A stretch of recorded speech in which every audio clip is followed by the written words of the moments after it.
Hello and welcome to the Cutie Art Crusaders, episode 101 for June 10th, 2014. My name is Rainbow Plasma. I'm the organizer, not this week's editor, but you know, the host. And today I'm joined by... Burn1, the special guest coordinator. I'm not actually the host, but this week I'm the special guest coordinator. And you're the editor this week. Oh, damn it! I even screwed that up. Well, I am FlutterGuy317. I am the media manager and neither the host nor the editor for this week. So, yeah. I'm Atmoswark. I am also neither the host nor the editor this week, and I'm not FlutterGuy. And you do questions! And I do questions. But what do you do? Wow, You didn't do anything either. Thank goodness this is our first episode, and we have no idea what the heck we're doing. And it's not like we've done this before 100 times or anything. I can literally say that now, guys. Yeah, I can literally say that we've been 101st. doing this 100 times. It's our first 100th episode. Yeah, we're a palindrome. That's not even Yay. true. It was our first Yeah. 100th So it's episode like we're last doing this for the first time. Again. Except Na, na, not at all. na, na. As long as I don't sing the lyrics, it's fine. So speaking of new things, I guess. You. Did you want to talk about the new beginning or intro that we have? Because it's awesome. New beginnings. I think I'm surprising people by the fact that we're keeping that intro, because last week we did like the whole like 3-minute like flashback thing, and then we did this cool new intro that was fancy. Now you have to understand, folks, that intro, including the flashback, took 3 days to make, 2 days after work, and then 1 full Saturday to make. Respect and so it. I'm not going to do that and then not use it again. I did that for the 80s episode. If you'll remember, we had a different intro for the 80s episode, and ever since that happened, I hated myself because I made that intro and then could never use it again. So I vowed the next time I made an intro that we would use it as our new intro. So I made something that we would enjoy seeing every single week. So now we have And a it's new super intro. cool. It was episode 100. I figured something fun and new, right? So yeah. Mm. New and fun. I hope that everyone likes it. It's a bit more intense than the last one, but I had a lot of fun making it, and I think it came out really well. So yeah, that is our new intro from now on. And if you guys missed the old one, then too bad. It's Go back and watch our old episodes. like it doesn't really. I mean, the old intro is just very simple and yeah. Yes, I agree. Yeah. I agree. It Yeah. was. Although simple love isn't it. I think necessarily it's- bad. Yeah, that's true. That's true. That's true. But But super cool and awesome stuff all over the screen is also super awesome. yes. Cool. So I really enjoy the new intro. I mean, it's much more like crafted and like has like stuff going on. I don't know. I feel like it's more appealing to like new viewers as they come and see it. They're like, oh, these guys know what they're doing. They got like the fancy stuff going on. And then they watch the show and like, maybe not. Never mind. Yeah. Well, I think the thing that bothered me the most about the old intro was that it just, I mean, it had effort put into it, obviously, but it just had this feeling that it didn't have a lot of effort put into it. And that was something that I wanted to change with this one, so this one looks really, like, put together, like you Also, said. watching that flashback last week, wow, we were desaturated at the start. Oh yeah. Okay. Goodness. Shut up. Anyways, Anyway, so the quality on that was awful, but the quality on this new video is top notch. And speaking of awesome quality, I like how you sound today, Rainbow Plasma. thank you. I have a new headset, and it doesn't sound any different because it's the exact same headset that I've been wearing for the last, like, year and a half, except it's a new version because my old version broke. Yeah. Aw. So Really? Because sorry. like when I've got the same headset because you told me to buy one, and it was like really hard for me to find it. How did you find one again? 2 things. First of all, I live in a country that doesn't have to import everything. So true. I actually, the headset that we have is called a Turtle Beach X12. And it's like a really old version, but it's still really good. So I literally walked to what's called the Future Shop, which is right down the street, which is where I can get like all your tech stuff. And I literally took a 5-minute walk, got it. It was like on the shelf, and I bought it, and I came home with it. So it wasn't that difficult. I also found out why, and this is going to annoy you a little bit, but I also found out why my audio sounds so good and yours sounds not so good, even though we use the same headset. And the reason is because we figured out that I actually have a really good sound card in my computer, and I didn't even know it. So it's yeah. really good at translating analog audio, whereas yours might not be quite as good at translating analog audio, which is what our headset does. Yeah, I've never done the Interesting. sound card. Right. I've never Yeah. upgraded Well, that. Rainbow Plasma and myself spent what would you say, like an hour or so looking at like different options. Probably like But 2 really, hours. like, yeah. But really, like, your audio sounds good, so, and it really doesn't make any sense. I was looking to for not like standalone get a- mics and like all of that jazz, and it was like way too expensive for like not a big game. Mhm. So, anyways, this is like really boring. Yeah, sorry guys. It's actually interesting to me. My story is I got the same headset I've been wearing for a year and a half. That's my story. But them gains. Well, I have exciting things in store, so I guess we'll move on Let's to exciting please things. move on to something Yes. more interesting. First of exciting news. I'm sick again. How is that more Yay! interesting, Bernd? I said more interesting. We could talk about international paper sizing. You're sick.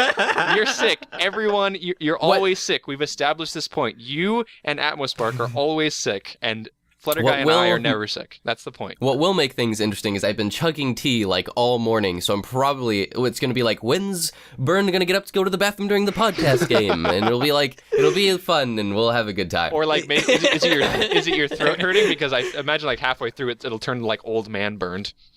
It could. If I run out of tea, I may start to get like really scratchy. I'm like, I burned off the gray. Bernd, I think your idea of fun and my idea of fun aren't lining up in this situation here. All right. Well, let's move on to something that is fun, because I do have a surprise. And it's a lame surprise, but I wanted to show you anyway, because I think it's funny. I've gotten mixed reactions, both my friends complimenting, and then my parents laughing at me. My dad laughed at me this morning, but I got a new haircut. Oh, You did? Oh my did you gosh. shave your head? Oh my God! Oh my Bernd, what did you do to your hair? What have Wow. you done? I love the last Story. one's got your shirt off for no reason. You're gonna have to put that one up on the podcast. The story behind the shirtless picture is I had product in my hair, then I took a shower, and that's what it looks like without product in it. Oh no. Fair enough. Burn, Danny is laughing at you as well. What So- did you do to your hair? So I went to the haircutter. I have a haircutter I like going to. Her name's Carrie, and she's awesome. Did you she's fall actually the aunt asleep? to a friend of mine.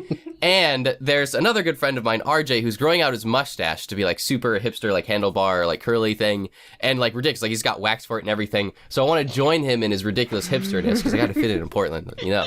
Of course. So anyway, of so course. I was talking to the haircutter and I was like, I want to do something super like weird and out there because I've never done anything out there with my hair. So I want you to give me something like the most hipster like haircut you can think of, or like punk rock, whatever the heck. Just have fun with it. And she's like, just have fun with it. Like I can do that. Oh, boy. So she just goes to town on my hair and like shaves the sides. There's little like lines etched into like where the like long starts and the short starts or whatever. Yeah, I need to like trim my beard, but I'm gonna keep the mustache. My beard's too long. So, man. but anyway, You know See, what? I You know like what? your I That's don't me. blame your father for Right. laughing at you. Okay. Look. Okay. Here's the thing, Bernd. Right? I can laugh at you at this because it's funny. Okay. It's funny. But I do have a lot of respect for you to have the guts to just go and be like, yeah, just do what you want. And you know what? Yeah. I think it could have come out a lot worse. Yeah. Yeah. Unless You like could you have had turn just, your like, head the other one way, it's little- completely shaved in one direction. Then it might be bad. But You totally could have had just like that one little bzzz up the side of your hair. you could have ended up like Ray from Rooster Teeth. Yeah, I know. I was super afraid of looking like a complete tool, but Well, I from mean- the tons of people who I talked to and asked opinions on, and like people I didn't know, and I made sure to go ask women what they thought, like girls and stuff. So it wasn't just my guy friends be like, oh yeah, no, bro, that's it cool. looks So, but I mean, it was mixed reactions. It was positive from everyone who like I had known or know and stuff, and it was, the consensus was that I don't look like a complete tool because I'm not a tool, so I appreciate Bernd, that. you look fine. I will encourage you to go out there and experiment with your hair. So it's cool. I like it. I've always wanted, and I swear we'll get to our guest in a second. I feel so bad. But I guess we have stuff to talk about this week. I've always wanted to do something with my hair as well, but I kind of got it to a style where I kind of like it. So I've always wanted to like dye it, but I've never like had the time or the motivation to like do it.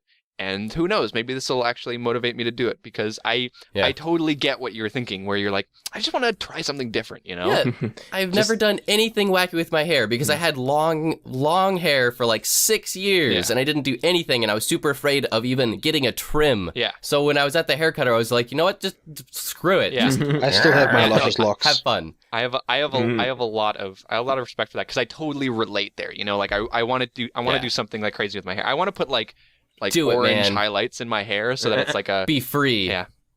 Yeah. Your hair is like a peacock. You got to let it fly. But like man. the problem is I need to find someone to do that, and I don't have like a good hairstyler near me. So Oh, I really like Carrie. I think it's important you find someone you like and like trust, because she's cut my hair like a multiple of times, and I've always liked how it's looked. I've always liked her style of hair cutting, and I've gone to a couple other hair cutters. Not going back there. well, So, maybe I'll so- use this. Maybe so- I'll use this as motivation. So speaking Do of it. style, yeah, we are an art show. Speaking of, I didn't actually know peacocks could 10 fly. minutes in, we're just Digging talking for the Oh transition. my god, it's 11 All minutes. right. I yeah. will. Should we introduce our guest? I would love to introduce our guest. Maybe at some point. Maybe give it 15 minutes. Maybe we can warm up to it a little bit more. You know, we just No, started. our guest is All right. amazing. Introduce him. I'm going to introduce our guest, but to introduce our guest, I must ask for silence. You're gonna have to. All of you must remain silent. AssasinMonkey, are you there? Yes. All right. A 3, 2, 1.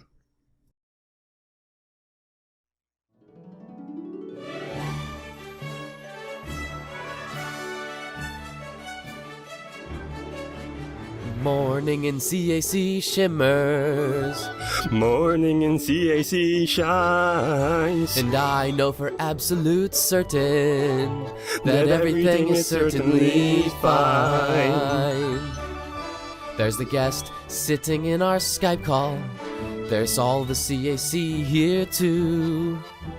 My interview is ready to go. Can things ever go wrong? I don't think that they will.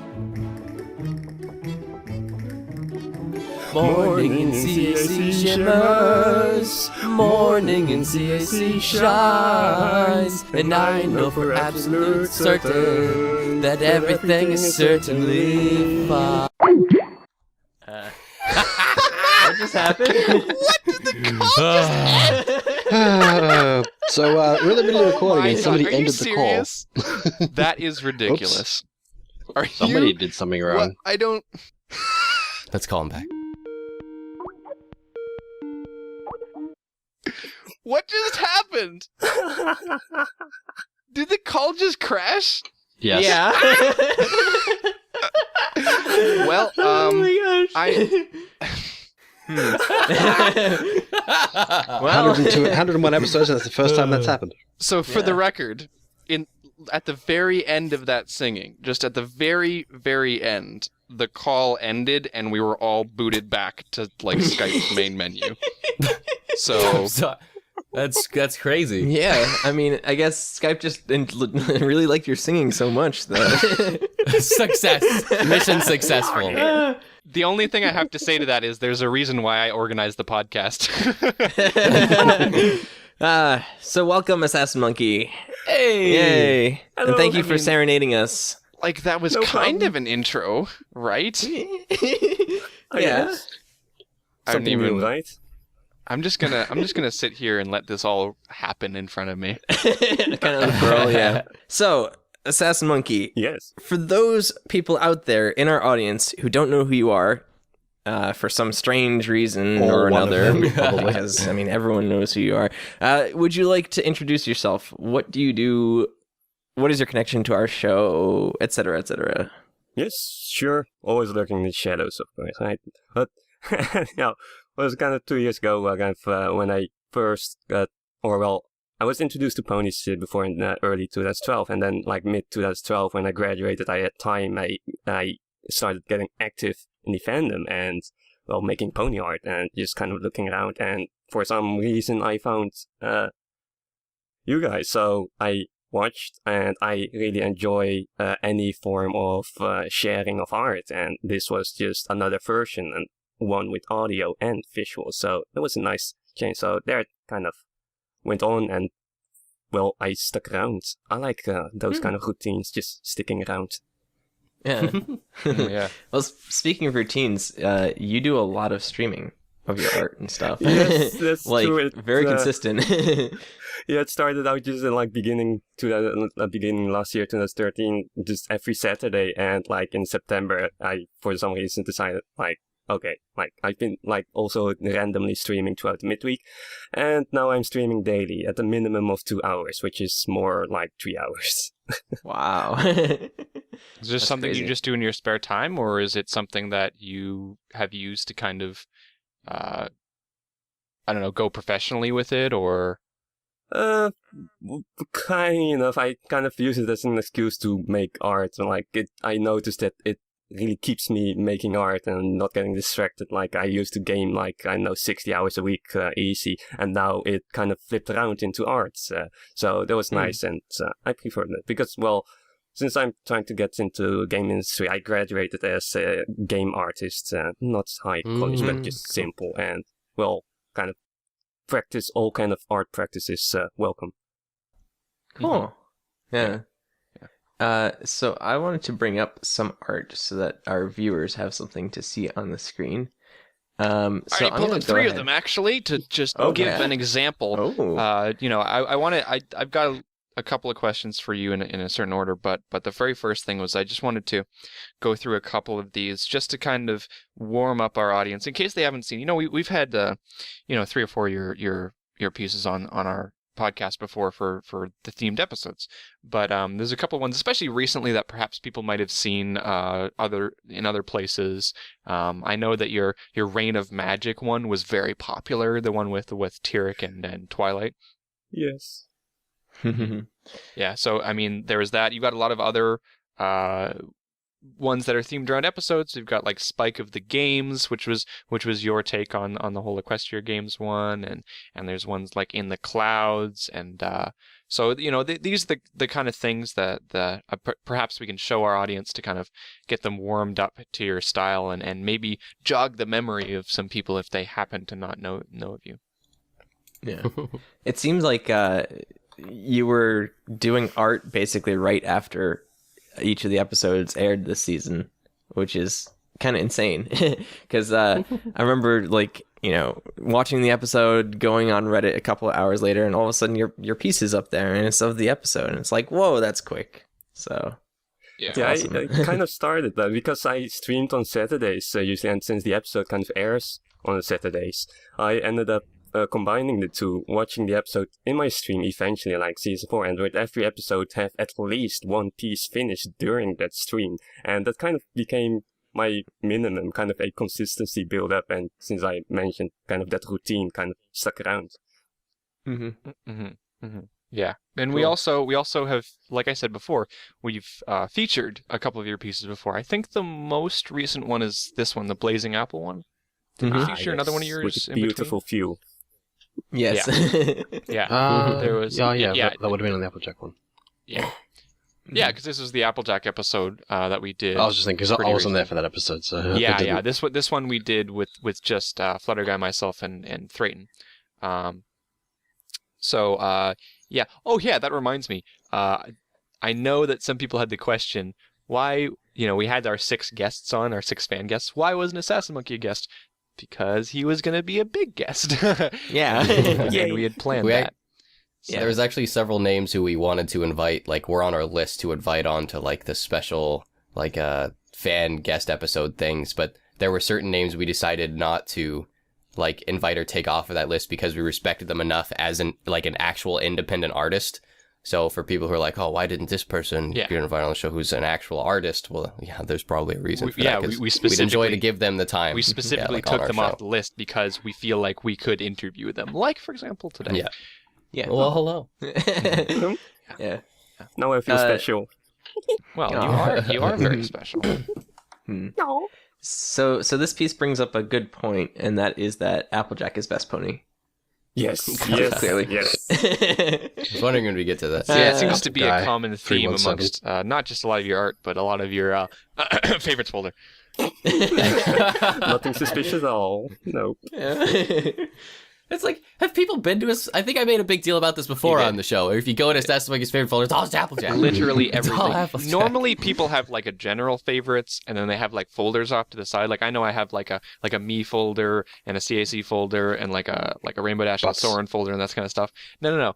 What AssasinMonkey does is he has like an everything else folder off to the side, and his main one is just every single Applejack piece he's ever come across that he likes. I have a Manchester folder. Never enough Applejack. It's an interesting. Now I have to say I think you're slacking a bit because well, no, I didn't notice whatever the heck you're talking about, but because you only have 8 pages of Applejack, and I have 22 pages of Rainbow Dash, so I mean I'm not trying to. I'm just saying get on my level. Like, I'm just saying that. But you know what? I really do.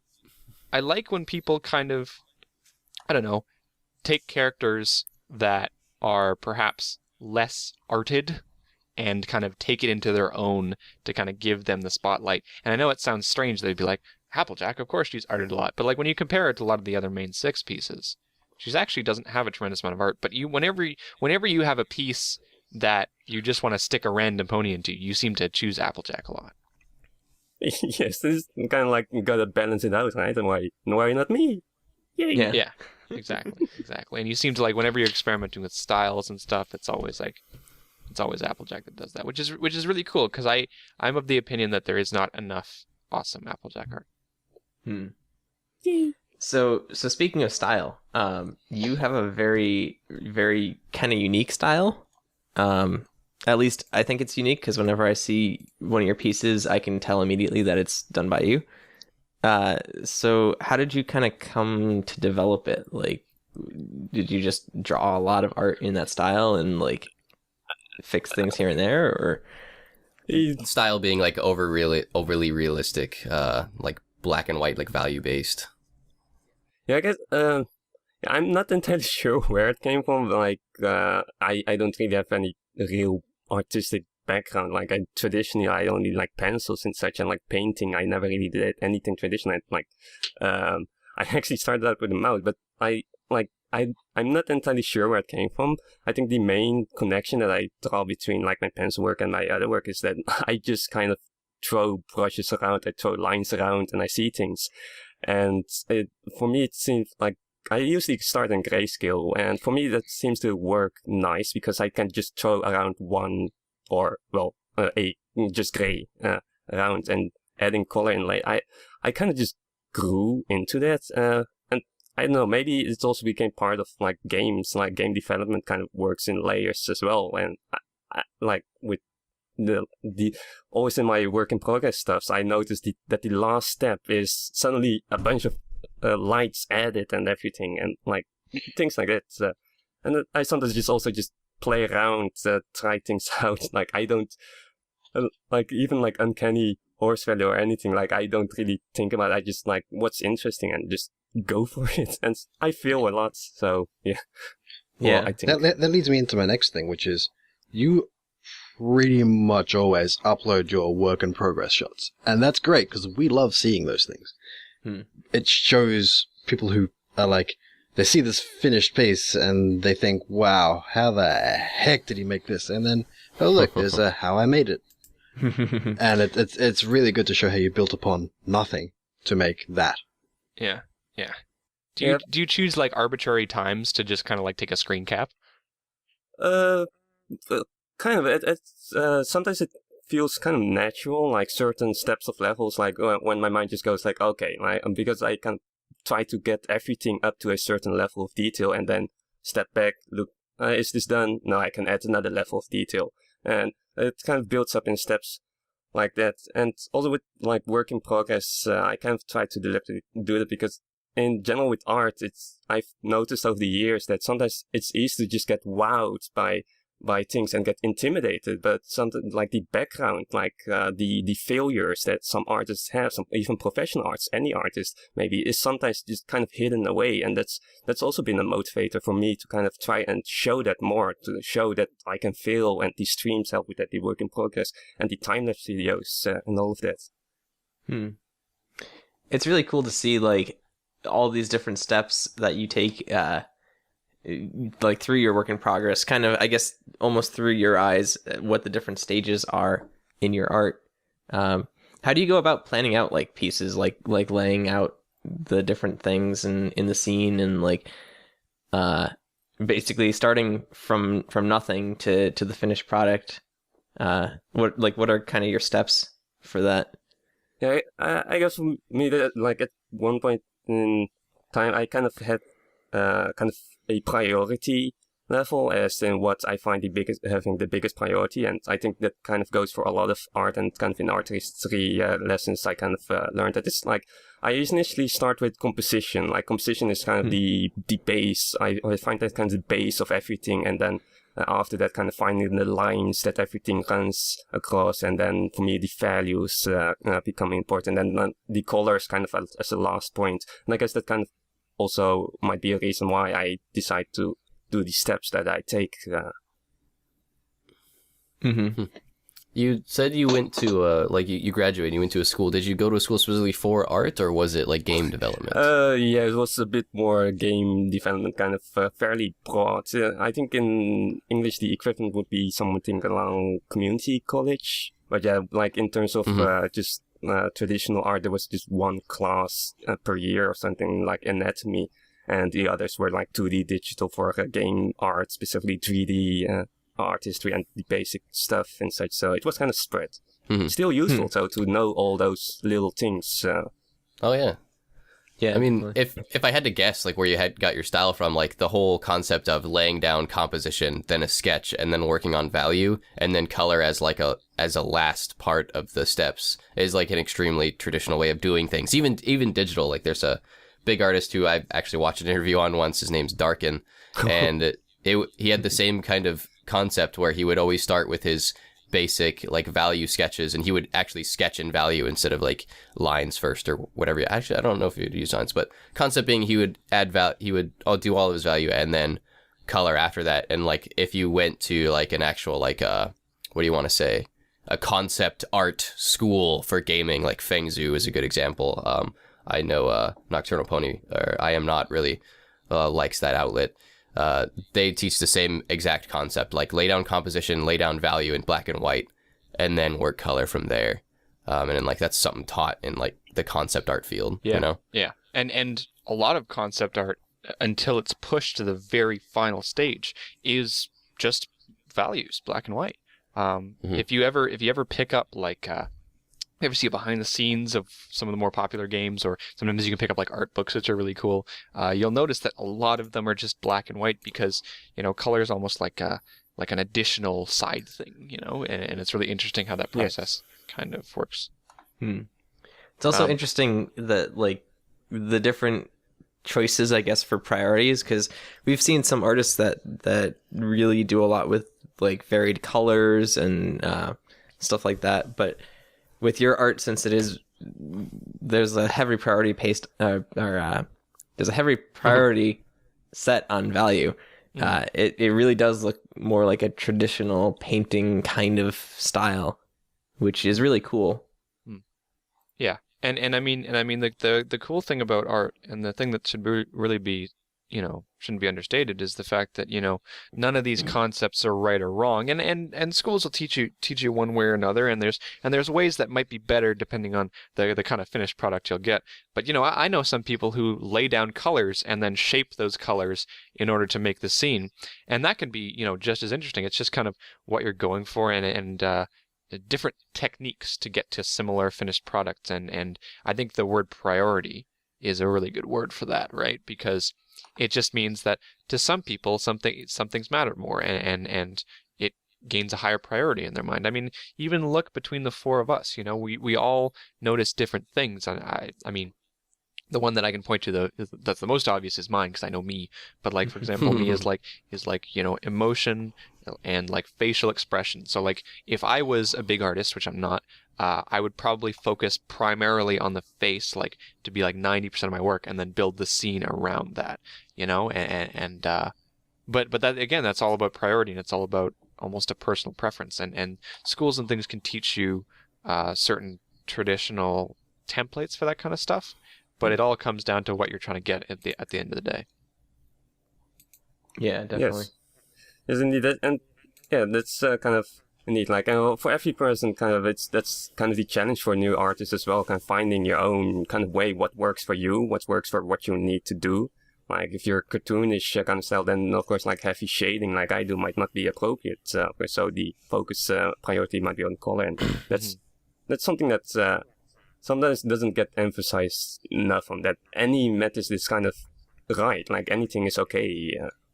So yeah, it's all about the finished product, you know. Like that's kind of the thing with art. It's the work in progress is great for you to see. We always encourage it, right? And we know that we've pointed you out specifically because you put so much effort into making these works in progress, and I know a lot of people appreciate it. But you know, at the end of the day, it kind of doesn't matter if you can still, you know, if your work in progress is awful, but your finished product is not, you know, and you know it's a completely different thing. You know, we were just talking about the fact that you like to primarily focus on putting down the value first. But I actually, just while I was surfing your gallery right now, I actually found an example contrary to that. So I actually want to, while we're on the subject, it's not really what I want to talk about right now, but while we're on the subject, let's roll with it. There's this piece. It's called Dreamscape Belle. And it's Sweetie Belle following on a dusty, starry kind of trail after Luna. And when you take a look at the work in progress, you know, you have your typical like 6 to 8 steps, but normally you have like 80% of the steps are in value, and then you add the color at the end. But this one, you seem to have gotten a general concept and then went straight to the color. Do you want to talk a little bit about this piece specifically? Yeah, I guess with this one, this scene was fairly new for me. There was nothing really tangible. It was kind of like, well, not really defined shape. So I guess I had a bit of trouble getting it started. And sometimes like when I have trouble getting something started, I sometimes just switch to other methods. Like I do try to explore other methods, like starting with color. It's just also just because it's interesting. And for this piece, I just felt like it might be easier to just kind of do it, and it, for some reason, it worked out, and I just continued. Yeah, that is cool, and I guess as a piece, like the concept for the piece kind of fits with that whole emphasis on colors, because it is kind of a dreamscape. So I guess things would be a bit more vivid and not quite as painting like, I guess. Yeah. So another thing that I wanted to talk to you about was something that I noticed when we were taking a look at the Blazing Apple piece. And unfortunately, I've been looking around trying to look at another example, but I can't really find one that's too good. I found one that's okay, and it's I literally just closed the tab because I'm a genius. It's maybe it's this one. No, it's not. It's To the Apple Core. Let me get the link for you. It's called To the Apple Core. And this one gives a particular example in the work in progress where it shows 3 or 4 different iterations first. And to us, doesn't really make too much sense because it's more like your brain just kind of working things out in a composition sense. But something that was really present in like the Blazing Apple one, and you can see it in a couple of other pieces, is that you have sometimes sketched out the 3 or 4 different versions of the piece until you finally got a composition and a scene that really worked for you. And it's really awesome that you keep track of that, because people often will do these works in progress, but it seems like they start out with something in mind and they just go with it and suddenly it appears on the paper, you know? But with these ones, it kind of shows even more behind the scenes of like, hey, look, I thought that they should be on this side, but then I tried it on this side and it actually worked better. And there's actually some pieces that you switch up halfway through, right? Yeah, sometimes it's indeed, and that kind of differs per piece. I'm not exactly sure when I decide to make another version. I guess it's just kind of like maybe sometimes laziness, like, oh, this'll work, and then sometimes I end up changing it later on. Indeed, and like having different versions can be easy, especially early on. Just quickly sketching them out, getting an idea, especially with like Blazing Apple is kind of a dynamic piece, so finding the right dynamic there's a lot of possibilities, like with the positions, a lot of different ways to do that. Well, with the more static ones, there's I feel a bit more limited, maybe in that sense. Yeah. Or at the very least, like it's easier to kind of get the feel of it in your head, whereas motion is more of a like a gotta get it down on paper and see how it comes out. Yeah, that would make sense.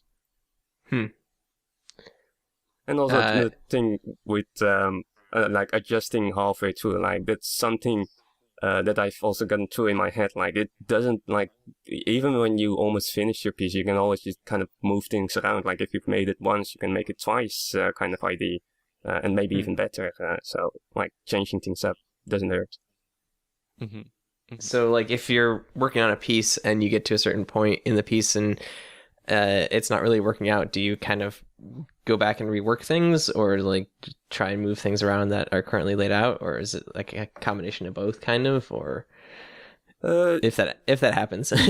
Yeah, I've had some pieces where I just kind of completely went back. I think with my recent Discord piece, I went to a certain level, like in a landscape version, but the composition just didn't work out. So I already had some values, but I completely scratched that and went back to the sketch version and restarted all the values and such. So sometimes initially I try to move things around and such, but if like trying to use my insight, like trying to see if it actually does something, if it works, if it will work, or if not, if I don't expect it'll turn out well this way, then I'll do whatever I need to do.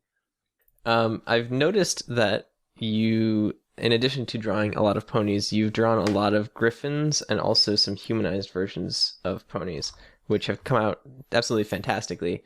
And I think we've featured this piece called Unfeathered Grounds, yes, before on the show. Yep.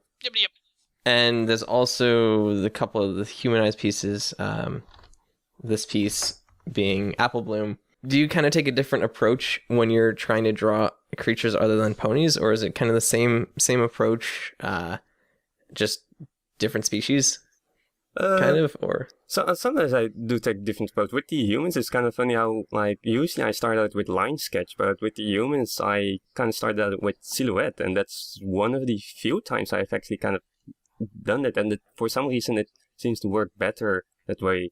And maybe with the line sketch I kind of have a combination of that as well, and that might be because of the complexity of the humans, like their silhouettes maybe having a bit more detail, which might be a bit hard to do in quick lines, or maybe I'm just lazy. That is interesting, because if you look at some of the work in progresses, like the work in progress for the Apple Bloom one or for this Big Mac one, it is a different approach that you take there, where instead of outlining the character, it's basically just blocking it in and then adjusting the value as you go along, which I don't think I've seen anything like that in the time that I've been on this show. So that is pretty interesting. And I mean, again, that comes down to there's just unfortunately a kind of a lack of documentation when it comes to this kind of stuff, and that's why we really encourage it. And I'm glad that we can encourage someone like you who does a bit of experimenting with this stuff to come out and kind of show the world the different techniques that you might try, because I think people sometimes get blocked into this mentality of there's one way to do things, and they try to make everything fit for that. And, there is playing to your strengths, of course. But, if you want to be the best artist you can be, then you better start experimenting, Some of the greatest artists that we've featured on this show are people who have the crazy ability to switch styles on a whim. And it's because they've researched all of these aspects of what art is and how to make art. Speaking of switching the way that you have, this one here called Double Doggy Double Pegasus, which is adorable. I've been trying to think of a way to shoehorn this one in. You've got here, like what you've done with a lot of your other ones, with like the big atmosphere, like the big like landscape style pieces. You've got the atmospheric perspective where it sort of gets sort of whiter and less detailed the further you go back. But this one here, you've added a bit of a focus blur towards the background. Is that something that you sort of hadn't done much of? Because I haven't noticed it very much in any of your earlier ones. And is it something you want to sort of keep trying to do? Because it really works well. Sometimes, sometimes indeed, like new little thingies like that. Like I've had scatter brushes before, like little embers flying right. There's almost different eras for me, like where I just kind of experiment with little things, little new ways to do things. And I guess the blur has become a new one. And I sometimes just try those out and like apply them when I can. And with this one, it just felt appropriate, like the big focus on the double doggy and rainbow dash, and like it just fit. And I just was like, why not? Just trying it out. And like with those kind of things, maybe I'll keep using them. But sometimes I end up forgetting about them for some reason, and I don't even realize that that I'm not doing them anymore. So it's kind of fun just trying it out. So. Yeah, it really does fit with this piece, because like this piece is kind of a little bit lighthearted and very bright. It's almost a fisheye lens. Yeah, the blur. It like is. a fisheye lens. It is really cool that you kind of work to try these new things out, even if it's something very small or whatnot. Have you been kind of experimenting with like adding little things besides the blur? Like, I don't know. I guess, well, you've always kind of had some atmospheric perspective, but I've noticed that your pieces keep progressing to get better and better. So I guess I don't even know what I'm trying to ask here, but do you kind of go through and try and refine certain aspects of your art within each piece, and also try and add these new little features in the pieces themselves, or do you kind of like practice before you start up a piece? I guess I usually just do it on the go, sometimes just emphasizing on something more. Just not really thinking about what I'm not doing, but more about what I am going to do. Like with some pieces, I might incorporate a lot of backlighting, like light coming from behind the characters with nice rim lighting, nice glowing edge. And sometimes, like in some pieces, that works a lot. Like in the Reign of Magic, that was one where I emphasized on that. And other kind of scenes allow for other priorities and things to focus on.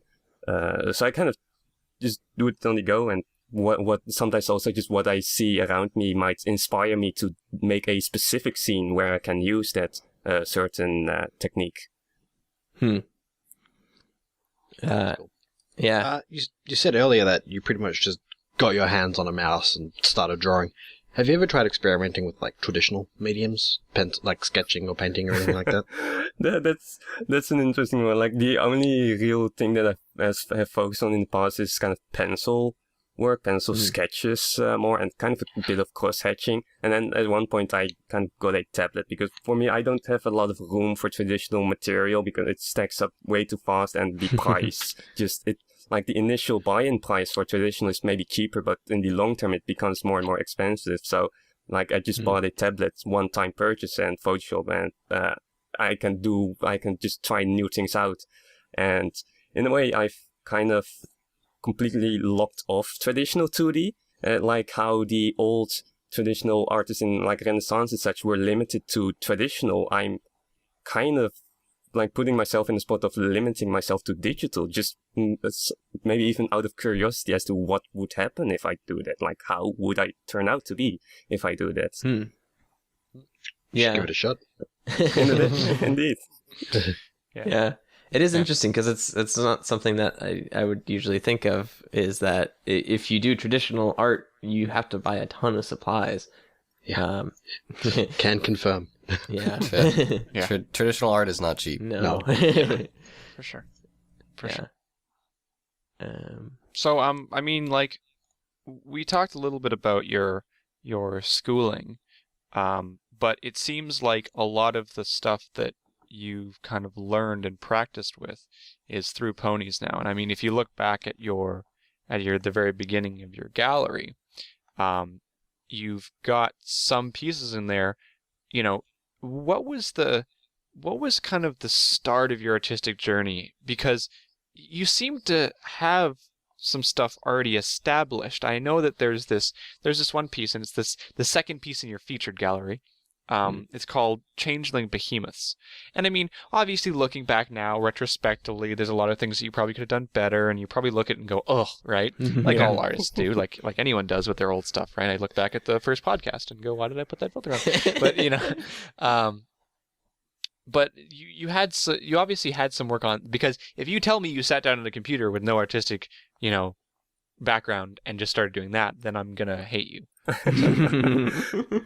Yeah, that's kind of funny because, like like I mentioned earlier, with the game art, there's not a lot of focus on the art aspects. I was kind of lucky that there were at least classmates, and that was a big help. Kind of with the pencil sketches, I could at least like practice anatomy, so I at least got that kind of familiar with, and at least to some level, like values you can do with pencil as well, and cross hatching. So there's a bit of a basis there. Also, like during school, I didn't really do a lot of art, to be honest. Like I was happy to be able to do like one sketch a month almost. Like it was more a bit theory and just putting things together for like game stuff and or like little frames and such, all those kind of things. So the illustrative side kind of fell flat during my college years, and that eventually, indeed, kind of with the year 2012, with the Changeling Behemoths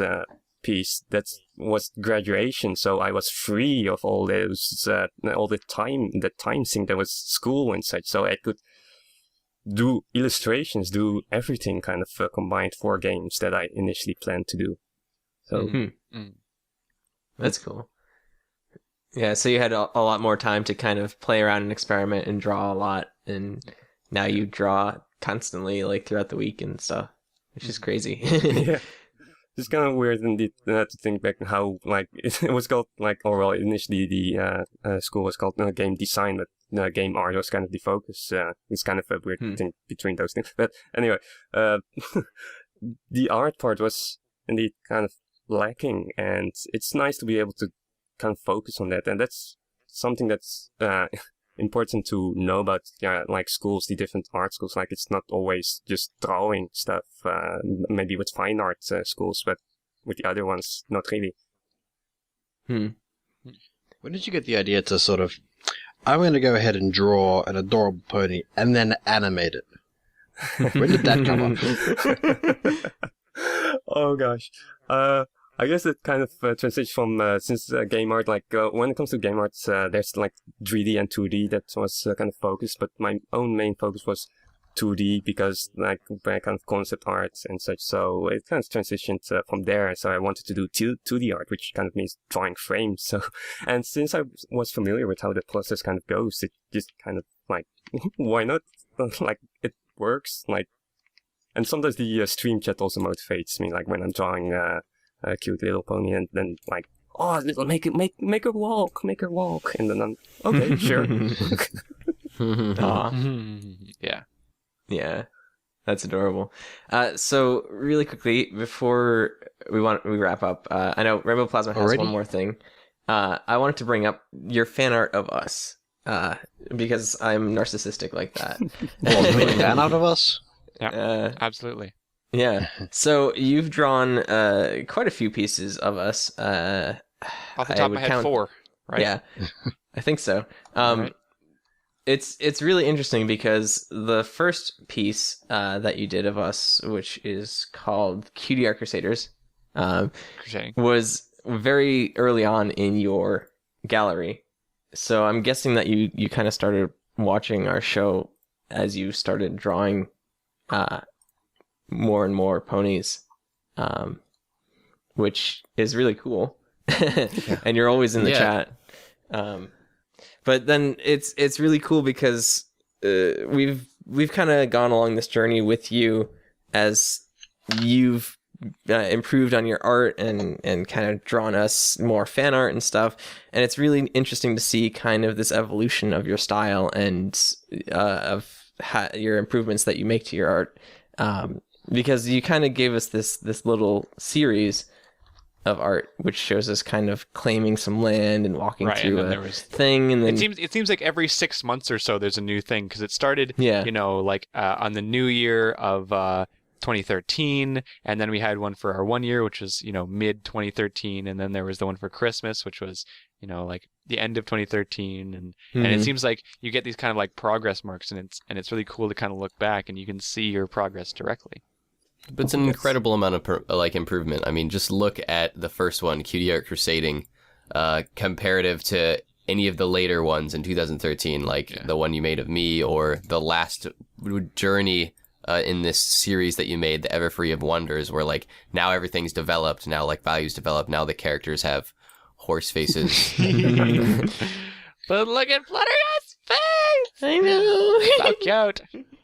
Fun little fact, AssasinMonkey here was one of the first people to ever email our show and ask for a bit of a critique on one of his images. It is true.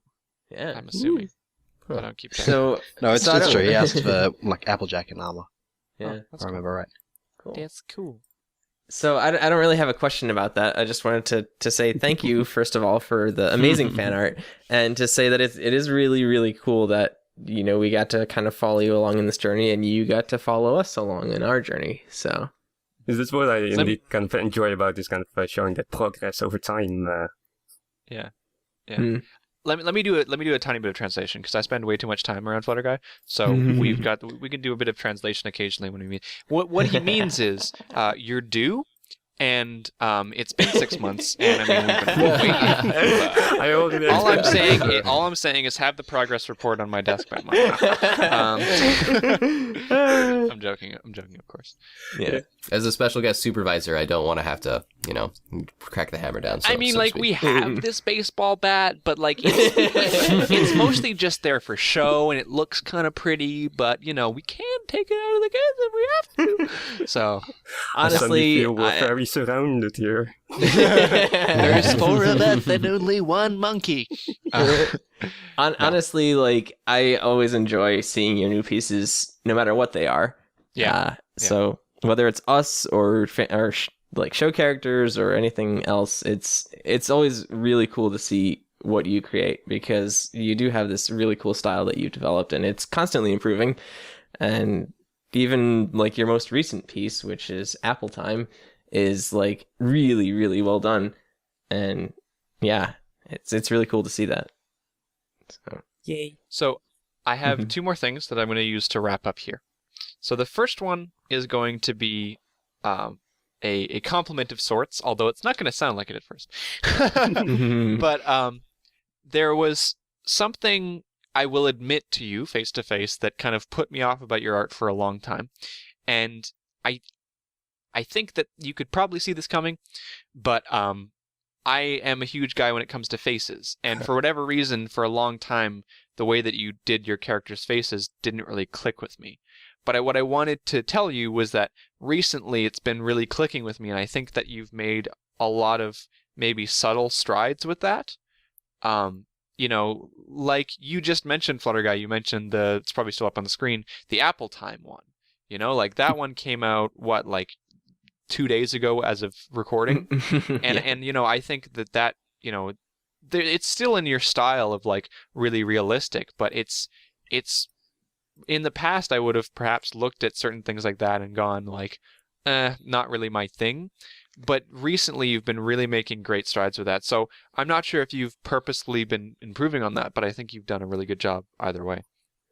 I kind of felt that one coming. I don't exactly shy away from the somewhat creepy or stuff, or that what might be perceived as creepy. Right. Uncanny horse valley. It's the uncanny horse Yeah. valley concept.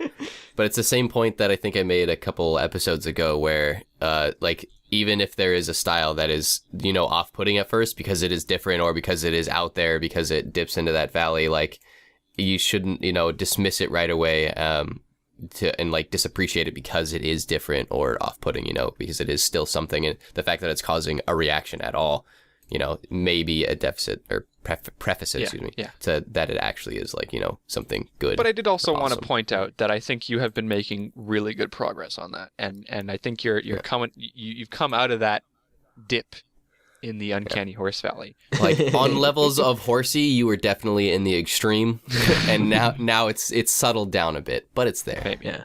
Well, anyways, I want to say you done a really good job of that, and occasionally on this show, I like to not just be all happy and offer a little bit of critique, but my critique ended up being, it used to be meh, now it's good. At least for me, again, it's very subjective, right? I can handle anything you throw at me. Oh, don't say that. Well, it is interesting because there are a lot of styles out there, like Holy V, I can think of, and My Magic Dream and stuff, where it is a little kind of off-putting for some people. But yeah, no, it's yeah. What Rainbow Plasma said, your faces look amazing now, especially like in the most recent piece. There's some really big improvement there that I don't think a lot of people might have noticed, but I've definitely noticed your improvement.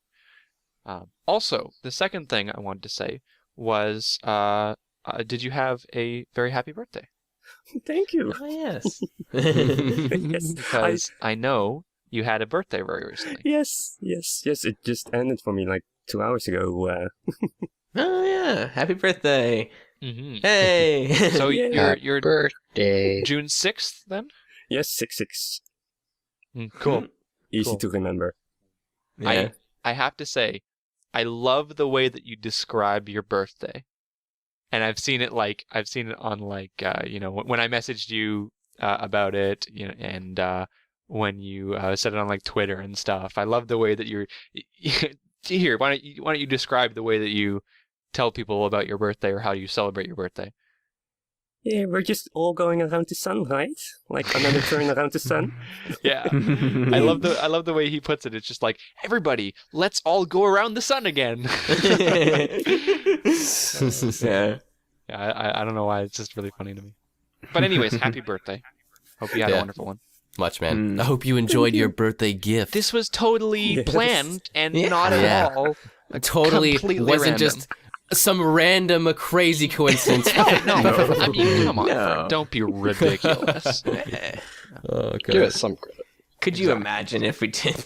I mean, come on. Could you just imagine if everything wasn't planned in the show and Vern just does stuff without telling Rainbow Plasma? No, that wouldn't happen because then Rainbow Plasma would have to go off and Vern and start over. That never happens. No, absolutely not. Absolutely not. It's exactly. It's all magic, and you should continue to believe that. If you Vern's want a magical to live. unicorn. So one last question, really quick. Your OC is adorable. Do you enjoy being a monkey? And He was also an assassin. He's and a why? monkey. Yes, kind of my little abomination. I got attached to it. I've always kind of been a monkey, so why not? He's a ponky. Monkey, yes, indeed.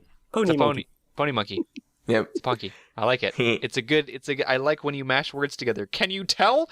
My headcanon is that you're just actually like a sentient monkey, like on the other side of this mic. Like you're actually just some actual monkey in the middle of Norway and like has his like secret layer of like digital art. Yeah, that's my fan fiction. I'm sticking with it. Exactly. Well, this is coming up to that time. So, in fact, we're over that time. So, whoops. Anyways, why don't we get to the plugs and then we can also, because I keep forgetting every single time we have someone on, I keep forgetting to plug the person we have on. So let's do our plugs and then I will remember to also do your plugs. Okay? Well, why don't we get the guest to do this first? Because that way ours aren't last, and so that people can remember the guests more because they came last. Fair enough. Okay. So our plugs. We have an email address, which is cutieartcrusaders@gmail.com. Sending questions and etc. there. We have a Facebook, which is Cutie Art Crusaders on the Facebook. We have Twitter, which is @CutieArtCrusade. We have a DeviantArt account, which is cutieartcrusaders.deviantart.com. And we now have a Tumblr, which is cutieartcrusaders.tumblr.com. You can also send in questions that way, and we get them from there as well. Thank you to those of you who had sent in questions through Tumblr, actually. Mm-hmm. Yeah, that's awesome. Datamne, what happened to my face? I got overruled and now it is gone. I'm sorry. We're still figuring out Tumblr. We're actually going to sit down after this episode is done recording and sit down with Silver, who kind of put together a Tumblr, and be like, how do we use this? Because none of us use Tumblr. But Yeah, we'll figure it out, and we're using it now. So atmospark.tumblr.com. I have one. Go there, Well, like him. Or I'm glad I don't know what you you decided do. to throw You're that wrong. in. So now I have one speaking follower at the moment and it is Silver. speaking of plugs, AssasinMonkey, if we had a couple places that we might want to find you, where could we find you? Yeah, I guess my primary hub is kind of my DeviantArt, like AssasinMonkey, not DeviantArt.com. Miss the last S. I'm missing an S for a reason. Can make sense That's out of it. I will. ASSASIN monkey. Yes. So not the DeviantArt. second, Yes. Oh, the second set of double S's is missing an S because wait, there's no double S. Or there's no it's single S. ASSASIN. No, the regular word assassin has two double S's. See, It took me forever to realize that. I've been spelling your name for so long that I just totally forgot that assassin has two pairs of two S's. I was actually trying to hunt down your DeviantArt once, like a year ago. I think it was in 2012, and I couldn't find your bloody DeviantArt because I didn't know how you misspelt assassin. I'm like, AssasinMonkey's taken, and it's some goofball who drew an actual like monkey in an Ezio outfit. Like, this isn't the one I'm looking for. So sneaky like that. But not quite exactly. So yeah, that'll be up there in your DeviantArt. But I think your other big one is your live stream, right? Yes, indeed, and I update my journals on DeviantArt often with the times I start and end. But yeah, live stream is my big other focus where I'm often at. So visit that, I suppose. And well, I guess I have YouTube and Twitter, which for some things. Twitter I don't really use yet. Emergencies. Yeah, I for sure. can't get used to Twitter still. I know. I do like it when people kind of congregate something together. Like we have plugs for 4 or 5 different places, but we really congregate around DeviantArt. You know, like that's our main place. And if you want the best and most informed things, then you go to DeviantArt. And I like it when people kind of do that. It doesn't have to be DeviantArt all the time, but I like it when people they give like a home base to things. Actually, theoretically speaking, the best thing possible would be to get your own website. If you're thinking like, what's the best way for me to get a home base? It's make your own website. But that's besides the point. But yeah. So you can go check him out at assassinmonkey.deviantart.com or on his live stream. Is it AssassinMonkey? Is it livestream.com? Yes, the same. Yes, Yeah. I have the same name everywhere. Cool. That is also a really good idea. Consistent naming. I could do a class on this. Anyways, that is it for this week, guys. So do we have a theme for next week? Maybe? now here's the thing, okay? So last week we didn't have a theme because Bernd sprung the fact that we had AssasinMonkey on the podcast. So I'm just going to go out here right now before saying anything and just ask Bernd, because apparently he's springing things on us. So Bernd, do we have anything? Is there anything in particular next week that you want to tell us? No one who I've invited. Awesome. Aw. Thank you for making that abundantly clear. So now I can say, remember that break that I said we'd have last week? We're going to have that this week where we're not going to tell you the theme because we need to detox our brains after having like 8 straight weeks of like super planning. Surprises! Hey. So next week's theme Can we is do a surprise? surprise. No, The we're pony, not can we do doing surprise? surprise. It's a surprise. It's a surprise. Can we do surprise? No. Maybe. Anyways, so next week's theme will be a surprise. In the future, we're gonna start trying to do the themes so that you guys know. But this week, just a deep breath in, deep breath out. We're just gonna keep it relaxed and not deal with that. So next week will be a surprise. Hope you guys enjoy that. I'm sure it will be wonderful. Not quite as wonderful as our guest, though. Oh. That is true. Thank you so much, Orange. AssassinMonkey. This Yay. was a lot of fun. Yes. Yes, Yeah. it was. And Thanks for singing with me. Yeah. Thanks for tolerating Burns' crazy plans. Maybe it was mine all along. Who knows? Ooh, co-conspirators maybe.